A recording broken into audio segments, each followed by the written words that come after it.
एकेकाळी आपल्या पृथ्वीवर मोठमोठे महाकाय प्राणी राज्य करायचे, पण ते अचानक नाहीसे झाले.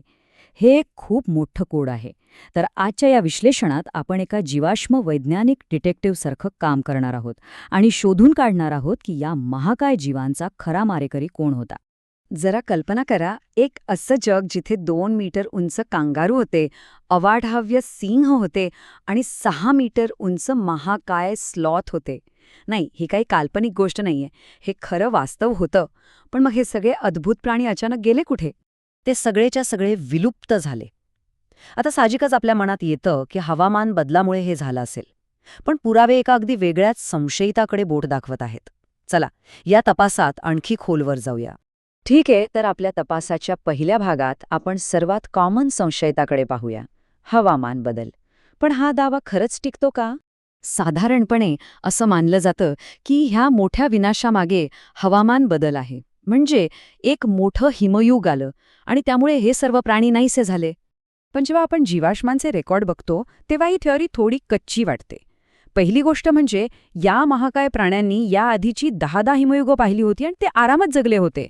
आणि दुसरी, जर हवामानच इतकं बदललं होतं तर समुद्रातले जीव कसे वाचले? त्यांनाही फटका बसायला हवा होता, नाही का? आणि सगळ्यात मोठा पुरावा म्हणजे या प्राण्यांच्या नाहीसे होण्याची वेळ आणि त्या ठिकाणी माणसाचं पहिलं पाऊल पडण्याची वेळ ही अगदी तंतोतंत जुळते.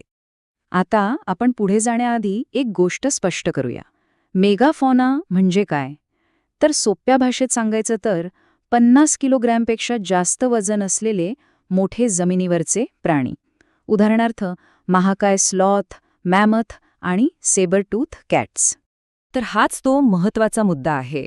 जर हवामान बदल हेच कारण असतं तर महासागरांमध्येही मोठ्या प्रमाणात विनाश दिसायला हवा होता.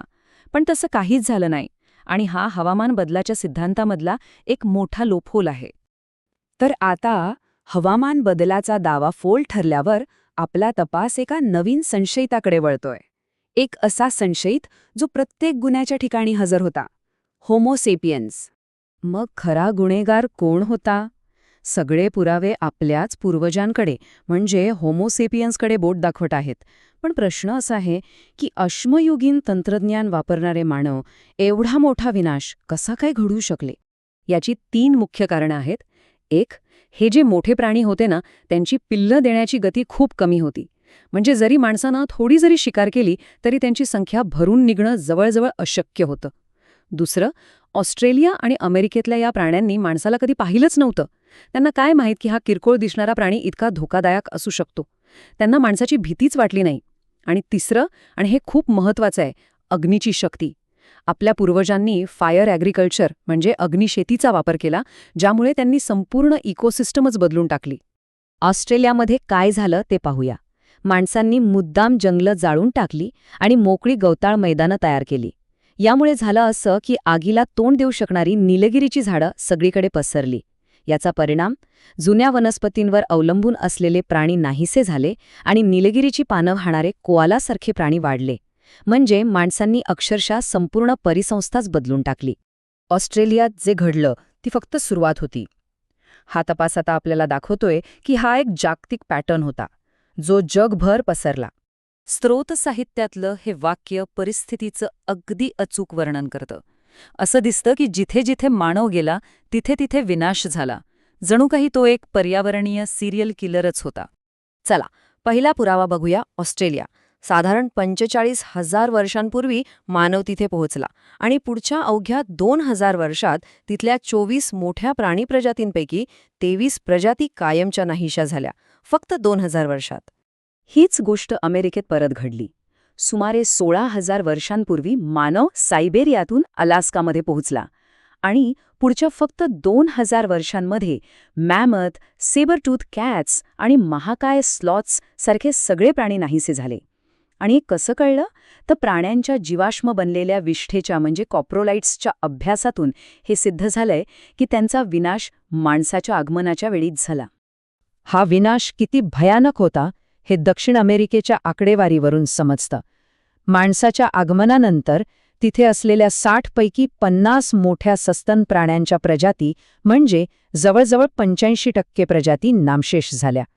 आणि हा पॅटर्न काही फक्त प्राचीन काळातच नाही तर अगदी अलीकडेही दिसतो. सुमारे 800 वर्षांपूर्वी जेव्हा मावरी लोकांनी न्यूझीलंडमध्ये वस्ती केली तेव्हा पुढच्या फक्त 200 वर्षात त्यांनी तिथल्या बहुतेक मोठ्या प्राण्यांना आणि 60% पक्ष्यांच्या प्रजातींना संपवून टाकलं. माणसाच्या असण्याचा काय परिणाम होतो हे पाहण्यासाठी मादागास्कर आणि गॅलापागोस बेटांमधला फरक खूप बोलका आहे. साधारण 1500 वर्षांपूर्वी मानव मादागास्करला पोहोचला आणि तिथले महाकाय एलिफंट बर्ड आणि लेमूर नाहीसे झाले. याउलट गॅलापागोस बेटांवर 19व्या शतकापर्यंत माणूस पोहोचलाच नव्हता आणि म्हणूनच तिथली महाकाय कासवं आजपर्यंत टिकून आहेत. तर सगळे पुरावे तपासल्यानंतर आता वेळ आली आहे या प्रकरणाचा निकाल देण्याची. निकाल खरंच धक्कादायक आहे. चाकाचा, लेखनाचा किंवा लोखंडी हत्यारांचा शोध लागण्यापूर्वीच आपल्या पूर्वजांनी या ग्रहावरचे जवळजवळ 50% मोठे भूचर प्राणी संपवले होते. आपल्या प्रजातीचा प्रभाव किती प्राचीन आणि खोलवर आहे हे यावरून दिसतं. अभ्यासक या विनाशाला 3 लाटांमध्ये विभागतात. पहिली लाट आली शिकारी मानवांसोबत, ज्यांनी महाकाय प्राण्यांना संपवलं. दुसरी लाट आली शेतकऱ्यांसोबत, ज्यांनी शेतीसाठी जमीन साफ केली. आणि तिसरी लाट, ती आज आपण अनुभवत आहोत, जी औद्योगिक क्रांतीमुळे आली आहे. आणि म्हणूनच या प्रकरणाचा अंतिम निकाल हाच आहे की दुर्दैवाने जीवशास्त्राच्या इतिहासातली सर्वात प्राणघातक प्रजाती होण्याचा मान होमो सेपियन्सला जातो. तर मग आपल्या पूर्वजांनी पहिल्या आणि दुसऱ्या लाटेत काय केलं हे आपण पाहिलं. आता खरा प्रश्न हा आहे की विनाशाच्या या तिसऱ्या लाटेचा भाग म्हणून आपण काय करणार आहोत यावर विचार करणं खूप गरजेचं आहे.